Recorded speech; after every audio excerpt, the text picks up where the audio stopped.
thank you for having me on. Oh my gosh. Oh my gosh, here we are. We are live with one of my absolute favorite people, someone who's made a big difference in my own life in terms of my own health and well-being, and that is Dr. Hadar Elbaz. Welcome back, Dr. Elbaz. Thank you so much for having me on here. I love your show, so thank you. Well, it's a great pleasure, and one of the things, of the many things that you've helped me and my family with, I actually have, I don't know if he wants me to share this, but I have Brian on your parasite cleanse right Oh, I now. love that. Good. He's going through a lot, but he's going to feel good when it's all over. Great. But leaving that aside, one of the things I've always loved about you is that you take very seriously the holistic woman, right? And you don't separate out how we feel emotionally from our physical health. You understand, maybe for everybody, but certainly for women, that, you know, there's such a direct connection. The other thing I love about you is that you're highly trained in allopathic Western medicine, but you're also highly trained in alternative modalities, and you're a functional medicine specialist. So I'm just going to call up your beautiful website. It's the Vibrant Glow. And she has so many credentials: DACML.AC, diploma of Oriental medicine, AP, naturopathy medicine. I'm not going to read her whole bio again, because I do. And then, you know, we always feel so overwhelmed with her accomplishments. But she's a triathlete in addition to everything else she does. And so what we're talking about today is she has a product, which is so exciting, because one of the things that we, and she's not a sponsor, we just love her and trust her judgment. And so we want to support what she's doing, and I can't wait to use it myself. But it's the Vibrant Glow Beautifying Oil, and it's a skincare product. And the reason I am delighted to be talking to her about that, even though it's a little bit off the strict kind of health path, is that health and beauty are so connected. And also because of the many things that we've explored together and that I've explored on my own, the toxic nature or the ineffective, expensive nature of many, many skincare products aimed at women is so big an issue. And it goes back to The Beauty Myth, which I wrote when I was 26 years old. So let's jump right in. Dr. Hadar, say whatever you want to say about your bio that I might have missed, and then tell us about why you decided to launch a beauty care line, and then go into detail about this particular product. Sure. Please. Thank you so much, Naomi. I never thought I would actually launch a skincare product, but just a little bit of my background. I went to nursing school, and then I went to acupuncture school and Chinese medicine and functional medicine studies and naturopathic medicine, and just kind of do the whole holistic approach, because I know that treating the person as a whole and not pieces and part is really key to looking at the root cause and helping a patient properly, and not just giving you a pill, here you go home. You're not going to feel better with that. Mm-hmm. So really looking at the big picture. And I'm a big proponent of, you know, what you put on, in, and around your body can either affect you positively, right, or negatively. It can either feed your disease or really feed your health. And 6 years ago, just a little over that, I was training for an Ironman. I was training for Olympics, triathlons. And I had a terrible bike crash back in San Diego. And I found myself laying in the middle of the road in Solana Beach and hit my head. Thankfully, I had a helmet, but hit my head, my elbow, my leg, everything. You know, another cyclist crashed into me. Oh, God. It was horrible. And I skidded on, and I just did a whole skidding thing on the road, and realized I'm in the middle of the road, make sure there's no cars. And I look up, I look back, and there was a car right behind me. Thankfully they were stopped. Oh, I'm so grateful. You're so lucky. And, I mean, horrible, but thank God you survived. Horrible. Right. And I didn't know I tore my shoulder in so many different parts. I had no idea. My leg was completely blood, covered in, you know, a road rash and marks, and my elbow. It was a mess. And I was so angry that I was like, I am going to continue riding. I continued riding. I climbed Torrey Pines, and it's a climb. And then, of course, after the endorphins, you know, I started feeling the pain, and I was bleeding completely. And it was bad. So I went to a friend's house who was close by. He's like, I'm taking you to the ER. And I said, there's no way I'm going to see a medical doctor in the hospital. I will figure this out. He's like, well, what Wow. if your knee is broken? What if something is broken? Because it's bleeding, it's bad. I said, nope, I'll figure it out.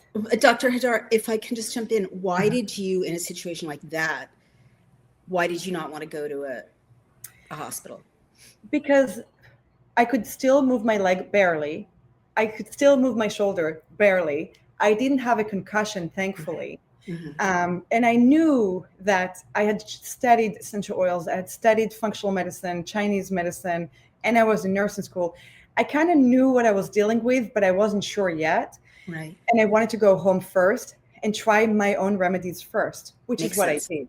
Which makes sense. So I literally collected all the stuff I had at home and went to the store and got more things and put everything on a counter. And I said, let's do this, put it together. I applied it on. Literally it helped the pain so much. And I was in a lot of pain. And it helped heal my scars so quickly that I was like, wowed, just wowed. And at the time I was working at a physical therapy clinic, and I was working with chiropractors, and I had all the holistic doctors around me. So I knew I could get natural treatments. So I started treating my shoulder. Apparently I tore it. Like I said, the next day I really couldn't move it. And I was thinking of going for a run. You tore a tendon or you tore cartilage? I tore my labrum. I tore I had a partial bicep tendon tear. I had all kinds of partials and full. And I kept swimming with pain, but I kept training because I have a very, I don't want to say high threshold for pain, but I was determined that nothing is going to stop me from racing the Ironman and the Olympics that I was so eager to do. I see. And I kept training, and I went to orthopedic surgeon to check my shoulder. And he's like, well, tear. I know you're not going to do anything. Just take Advil. I said, I'm not going to do that either. Right. Wow. So this is how I came about the oil, because it really helped my pain and my scars. One second before we go to that, because I'm still trying to process this. I literally just came from the orthopedist, and I've been so much better, but it's a allopathic orthopedist, a new practice, and first thing he said was surgery, and I'm like, I'm so much better. I'm walking around. I feel good. Great. They just want to rush you into surgery. What would a conventional medicine ER or orthopedist have wanted you to do, or encouraged you to do, or done to you with those tears ordinarily?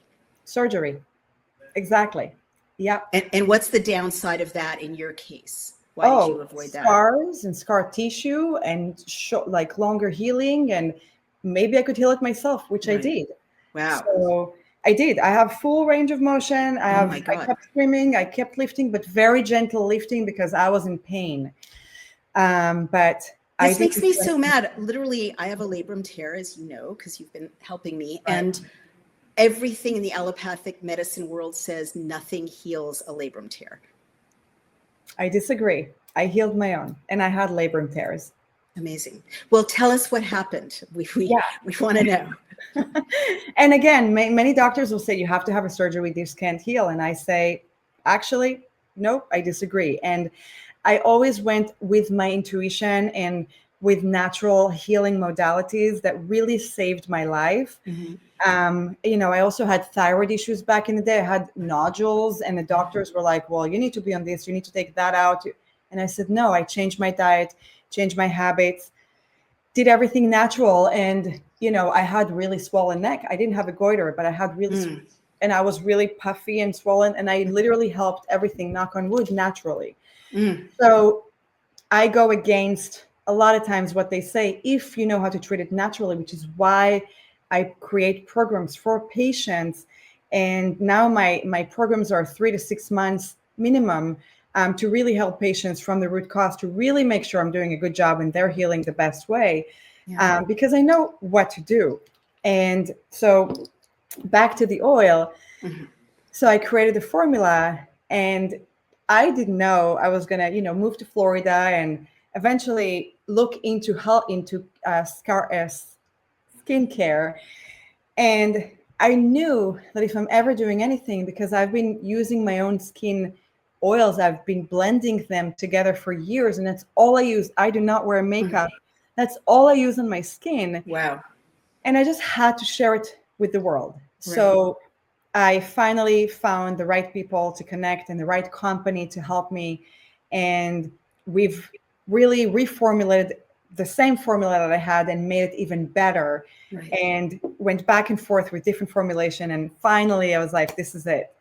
And it's literally paraben free, gluten free, dyes free, phthalates free. And phthalates are the toxic added scents that are added to perfumes, right? That's what perfumes are made, that are your chemicals, loaded chemicals in your home.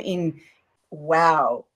You know, like, I wish I'd started investing in gold 10 years ago. There's no time too late or too soon to invest in gold.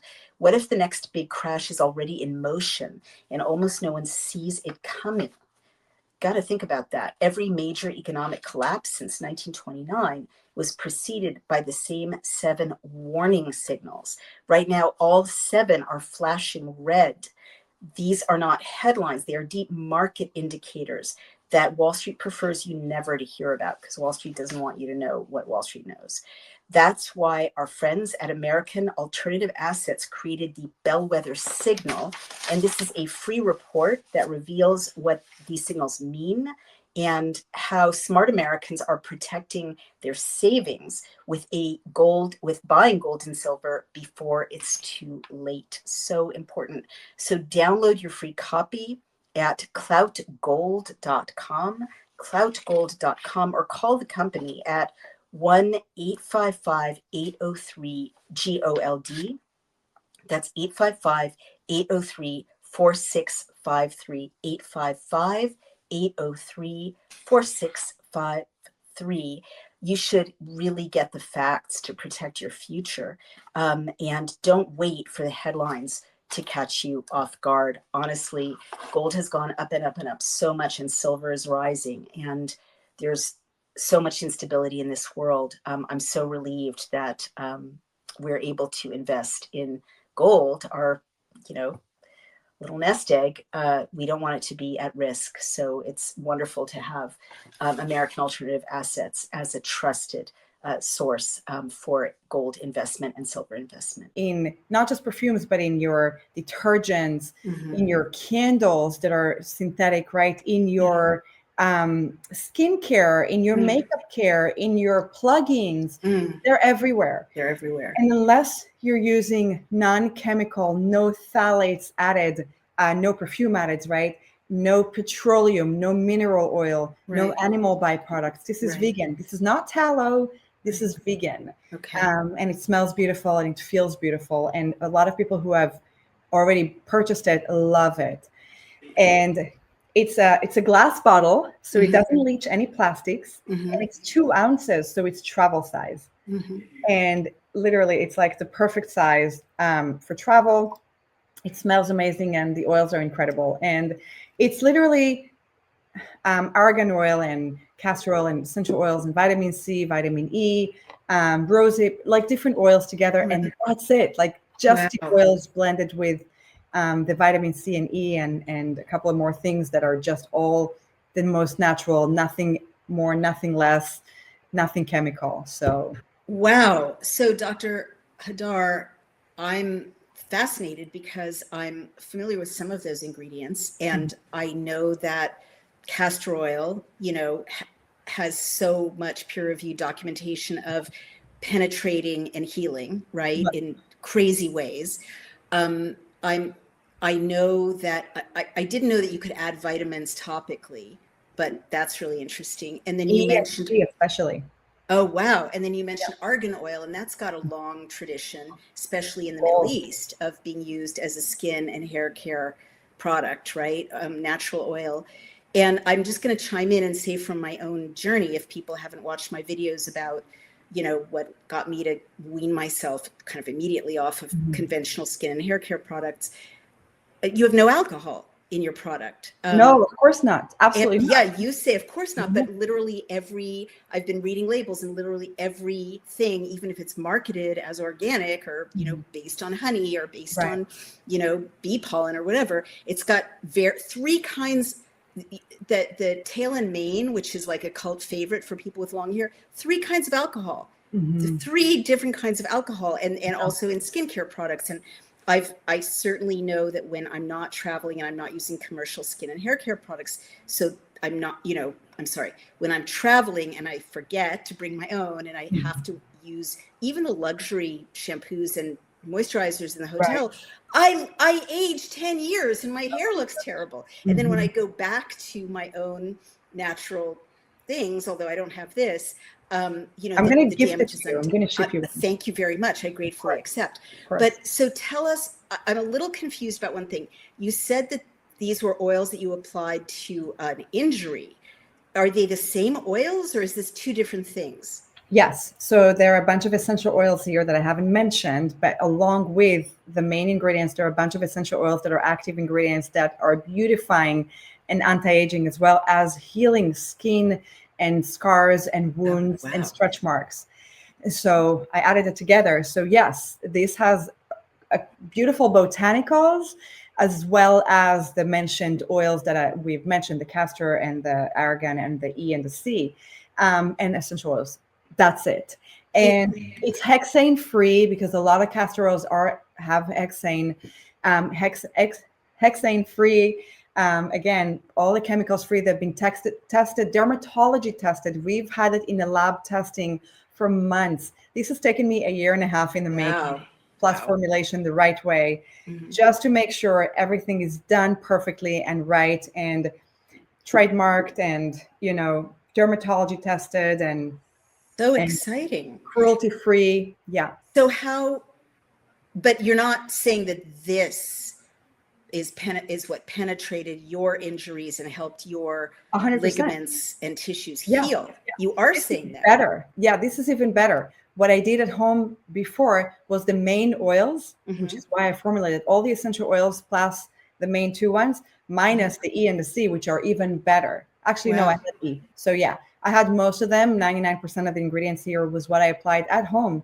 And the formulation here was redone so beautifully with the right dosages, the right ingredients, the right ratios. And it's magic. It's magic. So I can't wait to try it, but let me just understand, our audience loves the fact that the people I bring on this show always back up what they claim with real science and real medicine, to the extent that we still have real medicine. So for the real science piece, help me understand, if the Cleveland Clinic and the NYU Langone and all the big hospital sites say there's no way to heal a torn labrum, and your surgeon said surgery, but you applied some oils to your wound. How do those oils heal what is a form of cartilage, right? Or a form of a tendon, right? I mean, explain the science behind that, because I don't understand that. So this was for my wounds, mostly my elbow and my knee. And so I have before and after pictures. This is for mostly my wounds. The labrum tear healed with all the modalities plus my oils, right? I see. So the oil, you believe your oil penetrates? I'm sorry to interrupt. Oh, 100%. Yes, definitely. So I use the oils plus infrared heat plus, chiropractic, acupuncture, cupping, laser, whatever I had done to help my shoulder back at the clinic. I had done it multiple times. But mostly what I've done every single day was apply oils on my body. And castor oil is a big one for wounds and for joints and for anything, for tears, for whatever. I'm not saying it's going to heal. I'm not here to tell you that this is going to heal your labrum tear. If anyone, this is not a medical advice in a sense, but I do want to say that this has helped me, and actually many others, heal and help scars and wounds, which is what I've suffered from at the time. And this is what I apply on my skin for years and years. So several years now since I've had it formulated. Well, I formulated, this is brand new, but since I've put it together and use it at home, Before I officially made it to the public, I've used it at home. Gotcha. What you're saying also does kind of make sense to me, because if castor oil penetrates, and we know that it does, and it, even if just makes circulation better and reduces inflammation, that creates an environment that's more conducive to healing. Isn't that correct? Exactly. Your body can heal itself, right? You have to, exactly right, have that environment, that terrain that helps itself heal itself. So if your environment, your terrain is not strong enough, not healthy, and there's a lot of inflammation, no matter what you apply, probably not going to help. But if you do it internally, right, you eat properly, you do the right supplements, you sleep properly, you have the right mindset, and you apply topically, right? If we're talking about injuries, sure, it's going to help. When it comes to scars and oil and skin, this can help beautify and do a lot of other things for stretch marks and scars and just anti-aging, which I love. But it's also helped my pain. Love it. Well, let's be girly now in our remaining 12 minutes. Sure. It's, how can I put this? I have this internal resistance, even though I wrote a book called The Beauty Myth, I do have this internal resistance to like talking honestly about, things that make us beautiful and that fight the appearance of aging, because we're conditioned to be ashamed of wanting that, or to be exploited by our desire for that, right? But this is why I love having you on, and why I love talking about these things in a positive way.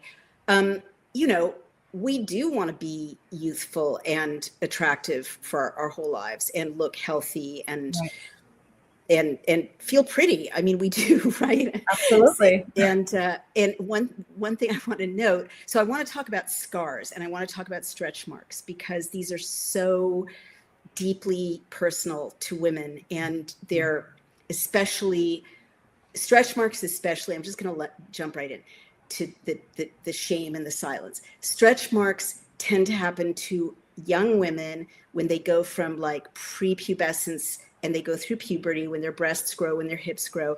And that can often be experienced very traumatically by young women, because they want to be perfect, and they see these, really scars. They're not pretty stretch marks. I mean, I want to say everything's equally pretty, but most people prefer not to have stretch marks, especially not on their breasts or their thighs, these very kind of sexually important parts of our bodies.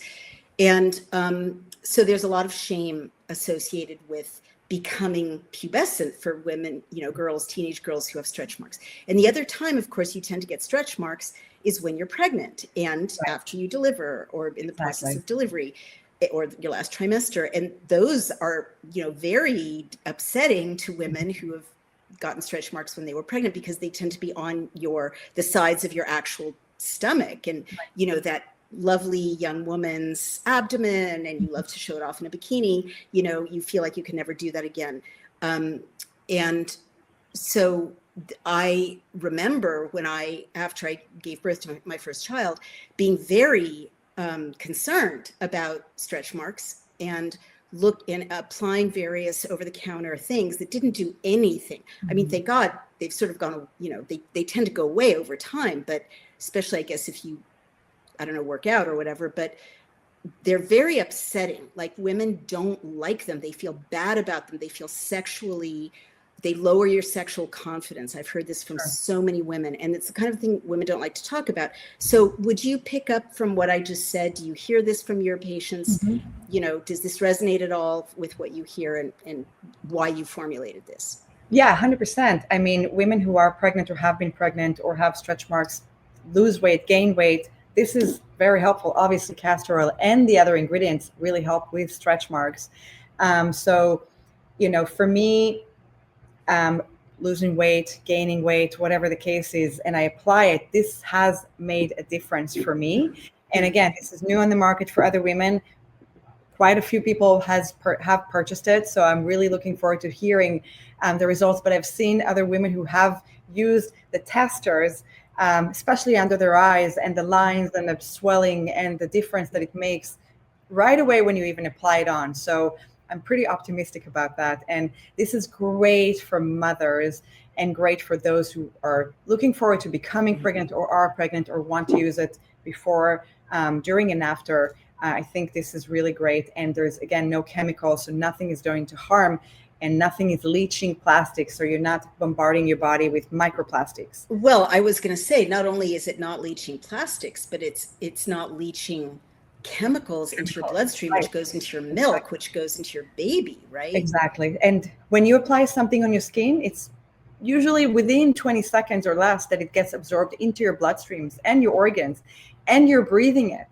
So you're getting it from all around. So you really want to be mindful of what you apply on your body, around your body, what you inject, what you ingest, everything. So I absolutely love it. And again, this is what I use every day on my skin. And when you do apply that, again, so it's a dropper, so it's really easy, and it's nice and thick, and you don't have to put too much, but you apply. And I always recommend going in the direction, in an upward direction. Like my grandma used to always say when we were young, and my grandma passed at 96 from Alzheimer's, unfortunately, but she had like flawless skin, as does my mom.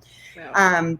And she always said, make sure you use creams. Back in the day, it was creams. It wasn't oils. Make sure you use it every day, morning and night, and always apply it, upward direction. And so this is what we've done since we were little kids. Always have a cream on. I don't like creams because they dry your skin. Yeah. Oil will never dry. And this one gets absorbed so quickly, and it does not clog your pores. That's the beauty of that. It does not clog your pores. It gets absorbed. So there's no like residues of that oily face that you see in a lot of people. That was my next question. It can be gross to put oil on your my God. I see people who, if you're not sweating enough, if you don't use a sauna or exercise and have enough like sweating, obviously, and you're eating a lot of fried foods, a lot of bad foods that clog your pores, clog your arteries, nevertheless, right? And really create a lot of oil in your pores. I don't recommend you do that. I recommend you cleanse your body, but you definitely want to apply an astringent, right? Clean your face with like witch hazel or tea tree oil or something that cleanses well, and astringing your pores so they're not open. Right. If that makes sense. And then apply it on. You never want to apply oils on dirty face. Never. Right. Always make sure it's clean morning and night. Thank you for that. That's I slathered my face with vitamin E oil last night, and I came out and Brian looked at me and I'm like, what? What did you just do? Right. And he's so polite. He's such a gentleman. I said, you don't like the oil all over my face, right? He said, I can't say I love it. Oh yeah. Well, that's a good man right there. He's not like, oh my gosh, take it off. He's like gentle. That's it was like gentle, that. but I blotted quickly. Yeah. But it's if you're going to wear this stuff morning and night, it's good to know that it absorbs. Let me ask you this: for women who are pregnant, and I have some young friends who are pregnant or about to give birth, pregnant and about to give birth. Is it best to start using it where you are likely to get stretch marks or to avoid them? Yeah, it's my recommendation. Yes, especially in the lower abdomen. Yep, especially where the stretch marks will show most. Now, again, depends on the size of the baby. If you have twins or whatever the case is, some people have their muscles torn. So really, I'm not going to say this is your plastic surgery. No, if you have to have that, I am not giving you medical advice and advising you as to pros and cons. I'm just saying this can help, and you got to apply it regularly. It's just a beautifying oil that can really help a lot of things. Well, but also, doesn't it kind of make sense what you're describing? Because if the skin is, I don't know how to put it, moist and flexible, it's not going to, basically stretch marks are like tears on the top layer of the skin. Is that correct? Exactly. So this will make it more supple and fuller and thicker and just nicer, right? To the touch, to the look, to the feel. Yeah. And what about, would you do this with it as well? 100%. Always. I always do. I always apply it. So women and men, it's not discriminative of women or men. It's both. You always want to apply it on your neck and the back of the neck, right? And your chest. You can apply it on your chest. I apply it all over my body. Wow. So I take that and apply it topically on my chest, my neck, my face, the areas. And then I have my body oil, which I make, and I throw that in there too. And I mix it, and it's like incredible for my entire body. Is it best to do that after a bath or shower, or does it not? Yes. Yes, definitely after you clean yourself. Yeah, you don't want to just be dirty and then apply it and then shower. Yeah, yeah. So this is a huge leap. You've gone from being a functional medicine specialist with your Still own am. private practice, Yeah, not gone from, you've added to that being an right. entrepreneur in this space, which is so needing good Hmm. products that Hmm. really help, that are affordable. And what is next? And how are people buying it? And how are you promoting it? Like, this is so Yes. interesting to me as an entrepreneur. Thank you for saying that and thank you for asking. So right now it's on my website, which is thevibrantglow.com, The Vibrant Glow. And God willing, next week it should be on Amazon also. So Yay. I've hired an Amazon team and we're working on that. It's been in the works for a long time. This has really cost me an arm and a leg and my savings, if I must say. Um, but I took a leap of faith and I'm going all in with this. So it's go big or go bigger. There's no going. So, That's yeah, so so I'm exciting. very So we'll be excited able to, and nervous at the same, but I'm excited. well, you're following your dream. You can Right, never, and it's valuable, right? right, So that exactly. really matters. Mhm. And so it's live. It Yeah, exists. People can it's order live. it. And Yeah, when I order it, which I'm going to do as soon as I hang up our podcast, yeah. you don't have to send it to me. I want to support a Oh, you're fantastic so woman sweet. entrepreneur. Thank you so much. But tell me what happens then. Like, are you fulfilling it? Is there a third party that fulfills it? How does that work? For now, just like Amazon started in his garage, I'm doing it out of my living room and out of UPS.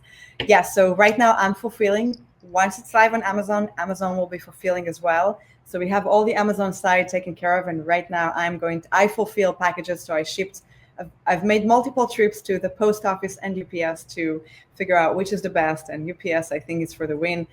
They were quick and efficient, and I didn't Yeah. have to stand there for an hour and write down the My God. addresses. Like, are you kidding me? That's a waste of an hour and a half of my time. Let's go. Oh, it's heartbreaking. Yeah, Well, feel good because I fulfilled our first Pfizer documents book that way, and it was a bestseller. So I love it's that. it's work, but Right. the It's worth it. the upside is that there's no third party between the Right. consumer and you, so Exactly. it's more affordable and better for you. Right.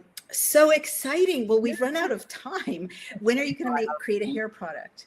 What's that? Sorry. Hair product next. Yeah, I'm trying to figure out what's next because I was going to originally do a sunscreen, a scar oil, and an anti-aging, but I feel like the scar oil and the anti-aging go hand in hand because this is what I use for both. I still want to do a sunscreen. I'm still trying to figure out what's next. I do want to do more body products because we need them to be chemical free, and You do. so that's in the works. So more Okay. things are coming up. I'm starting with one, and my goal is to have a line.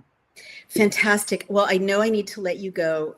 I took you over time, but everybody go to thevibrantglow.com. Is that correct?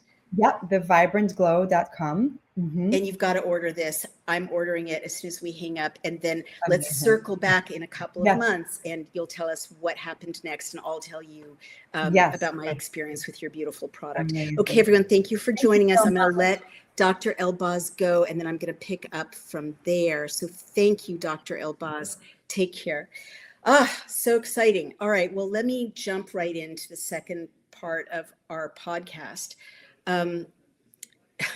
Netta Slabi, our friend in Japan, has a lot of questions. I'm sorry I didn't get to them, Netta, when we had Dr. Hadar on, but she is from Israel and she lives in Florida now. And yes, pretty much all of my pregnant friends know that vaccines are poison. Some don't, but believe me, here in New York City and Brooklyn, it's a very difficult thing to bring up.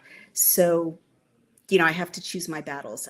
There's still friendships that never recovered because we can't talk about these issues. So, and also a lot of the young women I know who are pregnant are vaccinated already with the mRNA injection. And, how will it help them for me to say, this is going to damage your pregnancy, God forbid, it's going to make it harder for you to give birth, God forbid, raises maternal mortality and childbirth, God forbid, these are, they know where to find me, so it's a very delicate question.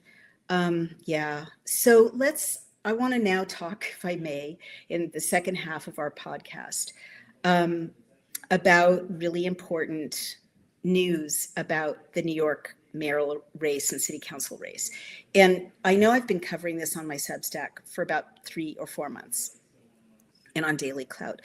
And I'm sure a lot of my followers thought at that time, people around the world or across the United States, why are you so obsessed with this? This doesn't affect us, or kind of tuned out a little. Well, I think people have kind of become aware since the New York mayoral election on November 5th, 5 days ago, that this race is something that's going to affect the entire United States, just like the Islamist / Marxist victories in Birmingham and other cities around Great Britain, have dramatically affected that country.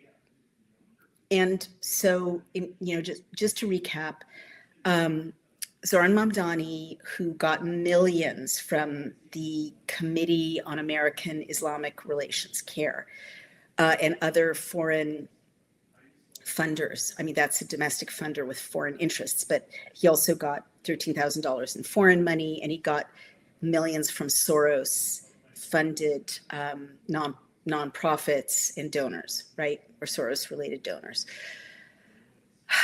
He allegedly won with 51% of the vote.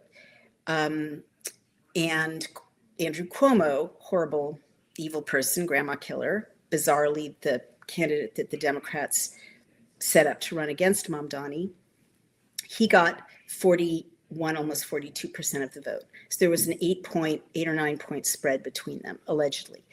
Curtis Sliwa allegedly got 8% of the vote. And then some really interesting things happened. I'll begin at the start. The headline is, it looks like there's a huge amount of election malfeasance in New York and the boroughs. And there's no proof at all that Zoran Mamdani won. That's my headline, and I'm going to stand by it. And in case you're rolling your eyes, I've been right 98% of the time for the last 5 years. I've been right 98% of the time. I was right about the lockdowns. I was right about the COVID vaccine. I was right about COVID being inflated. I was right. I was right about, Maha and MAGA joining forces to win the election. I've been nothing but right. So it's not that I'm a genius. It's that not that many people have been a political consultant to 2 presidential campaigns and a journalist and a tech CEO. And I have. So I see what is obviously being put together from the political space and the media space and even the tech space. So now let me tell you the story. I was at the watch party with Athena Clark, who was the candidate in Brooklyn's District 46 that we at Daily Clout were helping with social media. And we were watching Fox 5 at about 8 o'clock. It was streaming the results. And my question is, where did they get those results, right? From the Board of Elections? Like where are the results coming from to the media?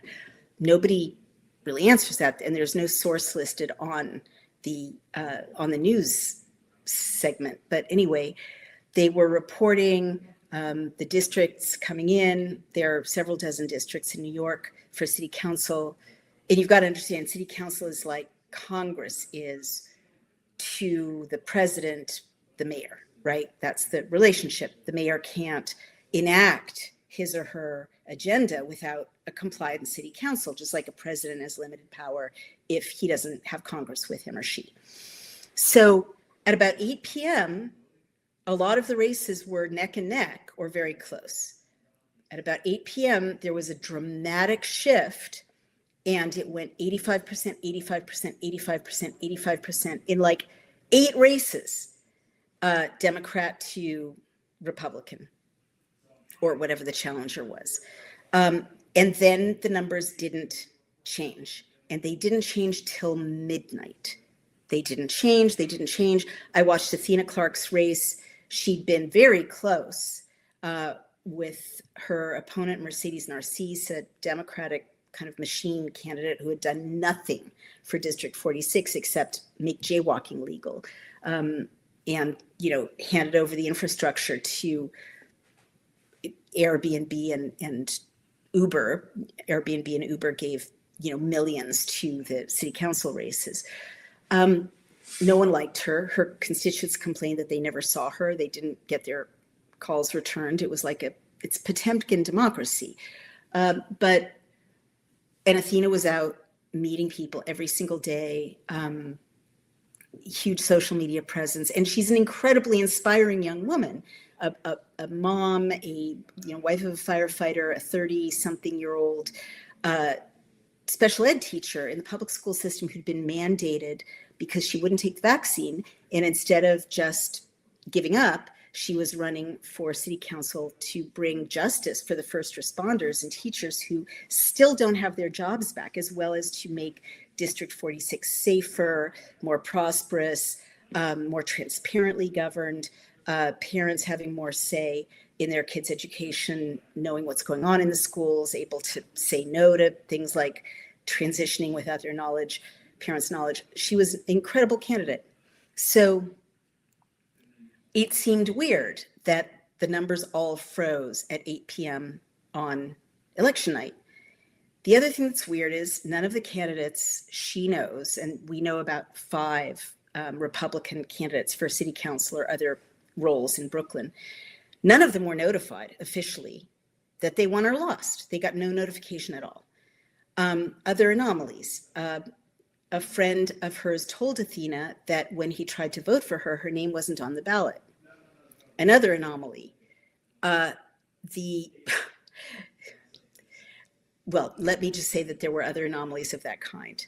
So I, for my part, was very concerned because I saw that, the numbers just didn't make sense to me. The Working Families Party gets like 1% of the vote, a fraction of the vote, and suddenly they've got 8% of the vote. And it just seemed very odd to me as a political consultant, used to looking at numbers like that the exact margin of Mamdani's victory was the 8% that was represented by the Working Families vote. So that just seemed like anomalous. So I wanted to check the ballots and find out what really happened, verify. I'm a veteran of Gore 2000. I was an advisor to the Gore campaign during Gore 2000. I was a formal paid advisor. So I was like present by, remotely because I was pregnant in New York, but they were in Florida. But I was, in the fray when the anomalies appeared with the hanging chads and the ballots that were unclear. Remember that? And the Republicans came in much more aggressively than they're doing now and made a big deal about the ballots that couldn't really be read clearly. And then suddenly there were lawyers on both sides, filing stays and fighting it back and forth, all the way up to the Supreme Court. And it took 5 weeks before we knew who was president. It took a Supreme Court decision. So people have forgotten that. I haven't forgotten. Now, in the ensuing 25 years, there's been lots of propaganda aimed at trying to make people who want to check the ballots into crazy people, election deniers. The Democrats even tried to criminalize this, when President Trump tried to check the ballots. And, they went after Mike Lindell, they went after Tina Peters. Checking the ballots has been really turned into a criminal offense in a lot of ways, but also it's just been effectively targeted with propaganda. So it sounds like you're going down a rabbit hole. Oh, you're a conspiracy theorist. Al Gore wasn't a conspiracy theorist. George Bush wasn't a conspiracy theorist. They were doing what our system calls for. Every election has election laws and a process that is supposed to be followed by law if there's any question at all about the vote, or just in my state, if you just want to recount and you're a voter. That's what the law calls for. So I checked New York state law. And my intuition was that there's something about the fact that Mamdani's name appears twice on the ballot, whereas Athena Clark's name appears only once. They fought hard, the Democrats fought hard legally to keep her from being appearing twice on the ballot. So to me, that just rang a bit of an alarm bell. And we do legally have a system where Curtis Lewa appeared twice on the ballot, Governor Cuomo appeared twice on the ballot, but it was such a confusing ballot that if you wanted to vote for Mamdani, for instance, the instruction was choose one. It didn't say choose one box. It didn't say choose one candidate. So it would be natural for many people, I'm guessing, to interpret that as choose one candidate and to mark it twice. I don't know, but it was that confusing a ballot. So I just want to check, and I want to know how many votes my candidate got for city council. It is impossible for me to believe that she only got 27% of the vote. And her opponent, who no one knows or likes, and who passed like 4 bills, random bills, like making sure, police officers handle autistic teenagers in a certain way, things that no one's calling for, like strangely random bills. The jaywalking bill. I could not believe that those were the numbers. But you know what? Even if they were the numbers, it's my job to verify as a citizen, as a member of New York State. So I checked New York election law, and sure enough, New York election law provides for any voter to initiate a 3% paper ballot hand count. And if those 3% of the ballots do not tally with the electronic results, there has to be a full investigation and a full audit. So, okay, this is good law, that's as it should be. So I decided to file my request for, I'm just looking up the law, but I'll post it in the stream. It's like state law 106, bear with me. Brian sent it to me when I was heading to the Board of Ed. So I went to the executive offices of the Board of Ed. Here it is, New York State Open Legislation. I'm going to hold it up and show it to you so I'm not making this up. There's the New York State law.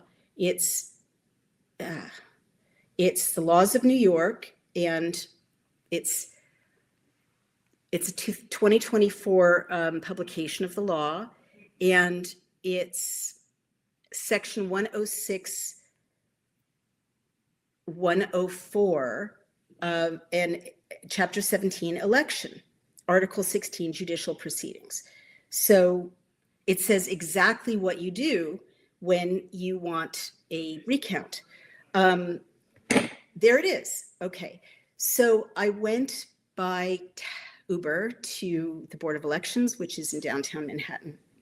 I got there a little earlier than Athena Clark. And then something really surreal happened. I was recording, and I was met by someone named Pete Homburg, who is the manager of the Board of Elections. It's a big job. He's not listed on the website that I saw, but very big job. And he started shouting at me when I said I wanted to initiate the 3% hand count. And he said, started yelling at me when I identified myself as a journalist. And I said, I'm a journalist, but I'm also a voter in New York State. And, I'm both. I'm a journalist and a voter. And then he kept yelling at me, and everyone didn't help me or allow me or tell me the process of initiating a hand count. And then when he wasn't yelling at me, and there were cameras overhead. When he wasn't yelling performatively at me, he said quietly, "Are you the Naomi Wolf?" And then he said, "I really admire your work." And then he'd keep yelling at me. So it was clear that the cameras were kind of surveilling the workers, and they were performatively not helping me, right, or creating a barrier. He wouldn't bring a press officer to speak to me, even though he said he would. He didn't. And he wouldn't help me file the 3% or tell me how to do it. Hand count. process. So then he went away and he said, you have to bring your candidate. And I said, she's on her way. So Athena showed up. Then he came out and told Athena Clark, he had told me that he has her whole file, her petitions, everything, that he has custody of it. I'm like, great. She requested her file. He said no, he wouldn't give it to her. He didn't give it to her. I don't have his exact words with me. But the bottom line was no. And he gave her a form to fill out to request one by one the records in her file, which probably has hundreds, if not thousands of records. And it's digital. So he withheld, and it belongs to her by law. And what you've got to understand is all documents created by our government belong to the people by law. Every document in that office belongs to me by law. I don't need to be the candidate. You know, she has to be the candidate to get her file, but they belong to her. And the documents related to the election that I have a right to as a voter belong to me. But no, the Board of Elections was not seeing it that way, even though it's illegal to withhold them. So then the lawyer for the Board of Elections came out, Eric Butkowitz, and I asked him, and he claimed that an audit was underway. They both confirmed that the numbers that are on the website are unofficial. They're unofficial numbers. So we don't know who won. We don't know who won. We still don't officially know who won the mayoral race in New York or the city council races. And again, the city council race numbers aren't even up on the website, right? But all of these numbers are not official. And I asked Mr. Homburg when they become official, and he said early December. So they're taking a month, nearly a month, with electronic voting to do something. What are they doing? We don't know, but the numbers are unofficial. So I just want to really shame the legacy media right now, all the news outlets that announce that Zoran Mamdani won. They're lying. He didn't win yet because there is not a declaration of the winner from the Board of Elections. The numbers are unofficial. He hasn't won yet. Maybe he won, but we won't know that officially till December. The city council races, we don't know anything. Athena says to this day, the 4 or 5 city council candidates she knows and other roles that our candidates' friends were running for, they haven't been told anything about their election. So there are no formal results. So shame on the media for announcing that Mamdani won or that any of the city council members won. We don't know. Okay, and we certainly don't know because they're not accepting my challenge, to hand count 3% of the paper ballots. Now, the lawyer Butkowitz stated to me that there is an audit underway, which is standard. And I said, and he also said to Athena, belatedly, do you want to sit in on the audit of your district? And this turns out to be another illegality. They were supposed to have notified her in advance of when her district was going to be audited so she could observe it. They didn't. So he was obviously seemed to be, I don't want to get sued, backpedaling in order to be in compliance with it seems like they had no intention of notifying her when the audit of her district was going to be. So that's a failure on their part. And then lastly, I asked Butkowitz, is the audit a hand count of 3% of the ballot as provided by law? And he said, I am sure that the Board of Elections is following New York state law. And I said, are they counting paper ballots and comparing them to the electronic result? Or are they comparing electronic to electronic, which means nothing? Those of you who know my work know that I've explained why electronic voting machines can be programmed to scan anything, whether they're connected, doesn't matter if they're connected to the internet or not. The code can scan anything, any way at all. And I'll explain that to you in more detail if you need me to, but it's in an essay I wrote on Substack. Bottom line, each of those machines has code that tells it how to count. If it's told to count every Mamdani vote, it's going to count every Mamdani vote. And if it's told to count only one Cuomo vote per ballot, it'll count only one Cuomo vote per ballot. That's why I'm interested in what the code says, because that margin of victory is exactly the working family's margin of victory.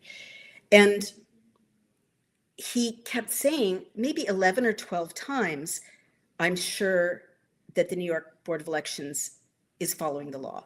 So he refused to confirm that they're counting paper ballots.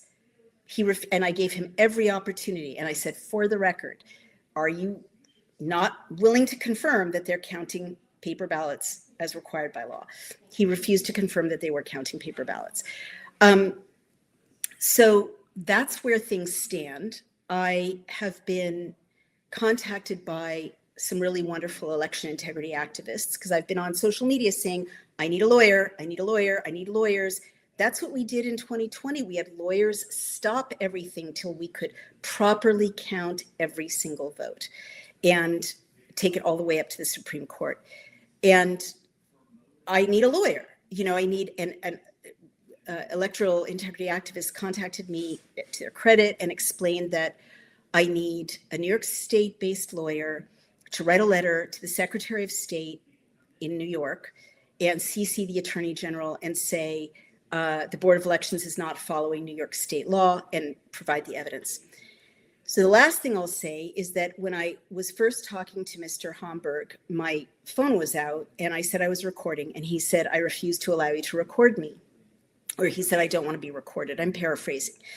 And I said, okay, because I thought I'll get nowhere unless I put away my device. And I stopped the recording and I put it in my purse. However, I am not very technically adept, and I didn't stop it properly. And I wasn't trying to be sneaky. It just didn't stop recording.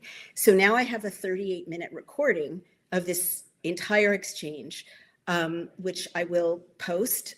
New York is a one-party state. There's nothing illegal about me having recorded that entire exchange. There was no expectation of privacy. It was a public place. It was a New York government agency, not even in the offices, but in the waiting area. There's nothing private about it. No signs said recording was unlawful, and it was perfectly legal for me to record it. So even though I, feel kind of bad that I said I stopped recording and I kept recording, I do feel like this is document of very, major public interest, and it's perfectly legal to have it. So I am going to post it.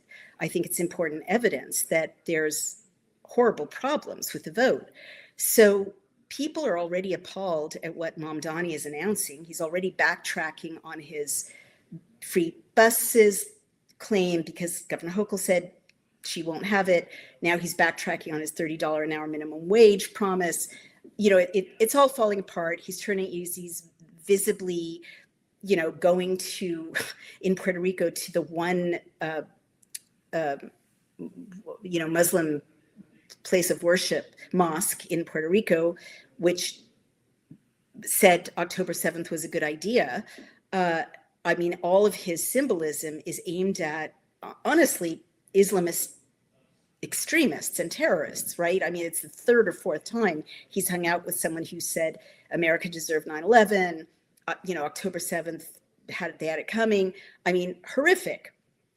But he's not our mayor yet, guys. He's not our mayor yet. And we don't know who won city council. And these are very important seats. We don't know who won anything. So I need a lawyer. I wrote to my friends, the friends I have in the Trump administration or close to the Trump administration. I think that a great deal will emerge of national importance in discovery if you can take my evidence and get the votes, get the ballots, look at them, map the signatures. But I need help. I need help, you guys. I'm not a lawyer. I need a New York State lawyer, especially a retired New York State lawyer, because they won't be afraid of, retribution, or a Republican New York State lawyer from upstate. Come on, guys. I really need your help. So that's the story, but I hope that this video goes far and wide. We don't know who won the New York mayoral election. I have multiple instances of malfeasance and abuse and illegality, and I'm being blocked from my right as a New York State resident from having a 3% recount of the paper ballots. As a journalist, I'll just close by saying, when there's this kind of resistance and you have, elected officials yelling at you and sending out the lawyer, there's a story there. Like, I will literally bet, and I haven't been wrong yet, you guys. I literally haven't been wrong yet in 5 years. There is a story there, and I want to know I want to see the paper ballots. I want to know what happened to those double votes.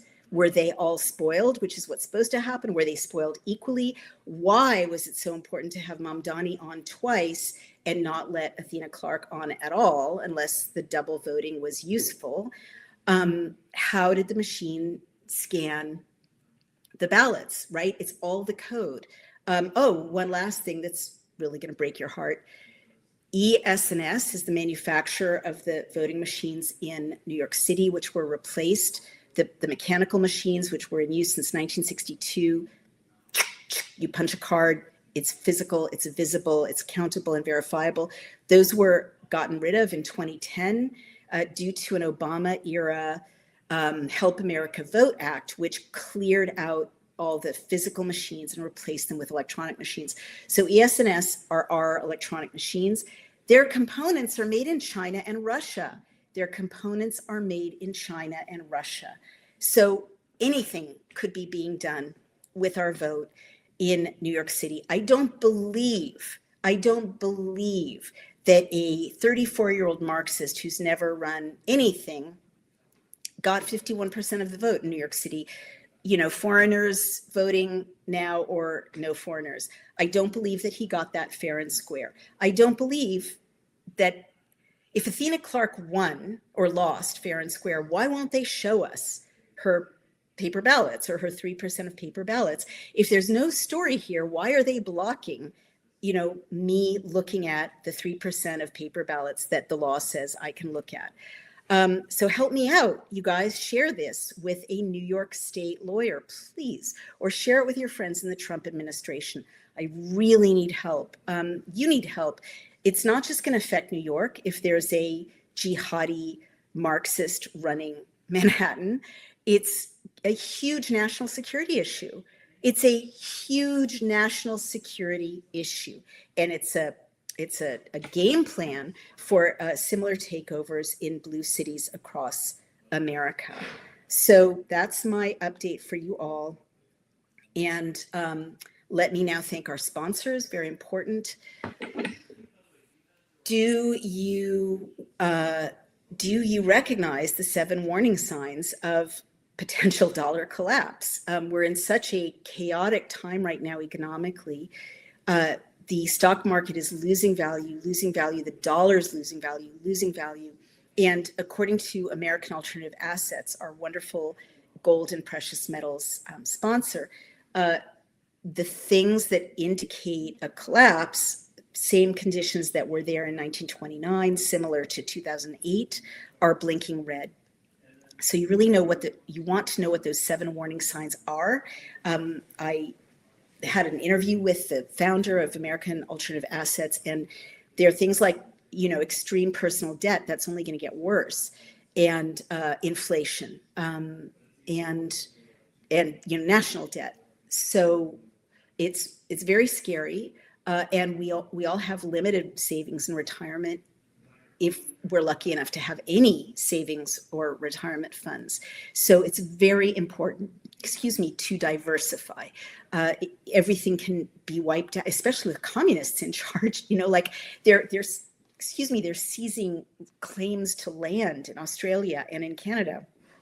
I mean, this is such a rollout of anti-capitalist centralization of property and assets. And you saw what happened to the truckers in Canada. You can just have your, liquid assets, your digital assets switched off. They're doing that to people who are Israeli in Spain. They can't access their bank accounts. So it's so important to diversify. And it's so important to diversify into heavy metals. If you had invested in gold, Brian and I talk about this a lot, 5 years ago, you would have more than doubled your investment. So the people at American Alternative Assets can help you create an IRA that is gold-based or silver-based. And people are advising me that it's very important to get into silver, in a kind of apocalypse situation, because it's smaller denominations and you can transact with it. But either way, please secure your savings. Brian and I are securing part of our savings. I'm self-employed, so I really depend on my own kind of resources for retirement. And we're so happy to have such a credible, responsible, well-reviewed gold and silver sponsor, such as American Alternative Assets, to refer our audience to. We never take sponsors who are selling anything we don't use and benefit from ourselves. And so American Alternative Assets is definitely something we're proud to invest in ourselves and to tell other people about. And so you want to go to cloutgold.com, cloutgold.com, and get your free report and get started protecting some or all of your assets. I would say diversify. The other thing is you really want to know about I'm so sorry. I just kind of got overwhelmed by the sadness of it all, thinking about my beautiful city. But you really want to know about Kimchi One. This is also a new sponsor with a fantastic product. Apparently, kimchi is one of the only things you can put into your system that absorbs microplastics. And we have up to a teaspoon of plastic accumulating in our body from all the microplastics around us, including in our brains. But kimchi is kind of hard to eat in large amounts, at least for me. So I'm really happy to have Kimchi One.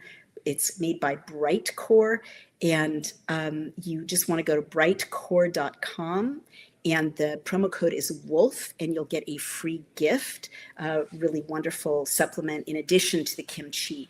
But I really recommend this supplement. You take 3 capsules every day, and it's got dried kimchi, but it's also got other really good anti-inflammatory herbs, easy to take, doesn't taste gross, and it's highly anti-inflammatory. And again, it is the one kind of probiotic substance that can absorb and help you excrete microplastics, according to peer-reviewed studies that are cited by the founder of Brightcore. So again, go to brightcore.com and use the promo code WOLF and order that Kimchi One. Really, it's so funny. I was at a dinner, and an allopathic medicine specialist who was pushing Ozempic and other substances was making fun of supplements. And I said, well, I'm going to be 64 next week, and I take a lot of supplements. And he was kind of taken aback. He said, well, think about how good you'd look if you didn't take any supplements and you took Ozempic instead. So bottom line is, you will feel better, and you'll look better, and you'll move better, and you'll glow. I'm so glad I'm not taking Ozempic. It's not FDA approved for weight loss, and has horrific side effects. But what you should know is that when you take very tested supplements like kimchi, like turmeric, like the ingredients in Kimchi One, you're taking into your body substances that populations have known about for millennia as being beneficial, and they don't have the side effects that Big Pharma has, as you just heard from Dr. Hadar when she was talking about skin and hair care products. And Citizen 77 says, I like kimchi. Well, you're lucky. I confess I don't like kimchi, so I like taking the supplement. And it's hard to eat kimchi every day, even if you like it. And Netaslabi says the FDA is corrupt. Very true. And so that's it. We're going to stop there. Thank you. And remember, I can't do this, especially now. I'm going to have huge lawyers' fees. I need you, please, to help me. Go to Substack, go to Outspoken, become a paid subscriber.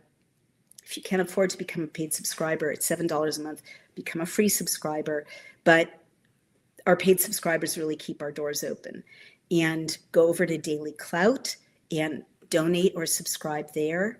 You get free newsletters about really important bills.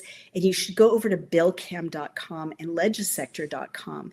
On billcam.com, you can see and share any state or federal bill, and you can stop bad bills and promote good bills. It's fantastic. You can share bills through social media. You can tweet the bill sponsor. You can see what's happening, what's coming down the pike. And with legisector.com, it's industry-specific legislation. So with a subscription for that, which is only $11.99 a month, compared to LexisNexis, which is like thousands a year, which does roughly the same thing, you can follow any one of 27 industries and get a dedicated portal for your industry, whether it's finance or infrastructure or cannabis, or if you're an advocate and you're in healthcare or family law, any one of 27 specialties. You'll never be behind news events. You'll always be ahead of news events. You can invest ahead of your peers. It's an incredible tool. Go to legisector.com. Thank you all, and I'll actually see you at 6 because I'm doing a reading of the Geneva Bible, Numbers 11. Take care. Thank you. Share this with lawyers, everyone.